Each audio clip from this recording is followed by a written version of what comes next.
প্রচণ্ড শীতের মধ্যে অর্থাহারে অনাহারে রাস্তার মধ্যেই দিন যাপন করছিলেন নাম ঠিকানা ভুলে যাওয়া মানসিক ভারসাম্যহীন বয়স্ক এক মহিলা।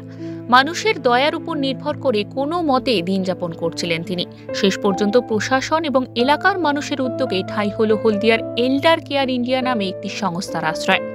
ঘটনাটি পাথর প্রতিমা ব্লকের পশ্চিম দ্বারিকাপুর আদিবাসী পাড়া সংলগ্ন এলাকার।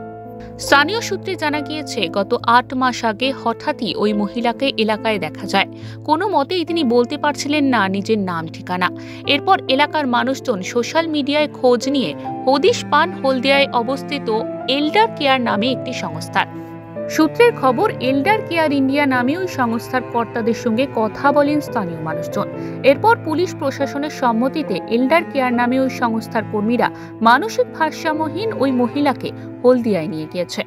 এখানে স্থানীয় একজন গ্রামবাসী মাধব পাত্র, তিনি তেনার বাড়িতে নিয়ে গিয়ে দীর্ঘদিন প্রায় 30 দিন বা তার বেশি কিছুদিন পালন করে। এবারে ওনারা কোনো একটা সংস্থার সঙ্গে যোগাযোগ করে যে ওনারা ওখানে নিয়ে গিয়ে বৃদ্ধাশ্রমে রাখবে। তা আমাদের সঙ্গে কথা হলো, কথা হওয়ার পরে বললো যে ওদের একটা সার্টিফিকেট করে দিতে হবে পঞ্চায়েত থেকে। সেই কারণে আমরা বলি এটা তো আমাদের নতুন সিস্টেম, আমরা ঠিক জানি না। সেই কারণে আমরা থানায় এসেছি, থানা থেকে কাগজপত্র করে ওনাদের হাতে তুলে দেবো। এর জেরে তৈরি হয়েছে মানবিকতার অনন্য এক দৃষ্টান্ত। মানুষ আজও মানুষের পাশে, প্রমাণিত হলো এও। ক্যামেরায় রেবতী মালির সঙ্গে গোপাল শীলের রিপোর্ট, ওঙ্কার বাংলা।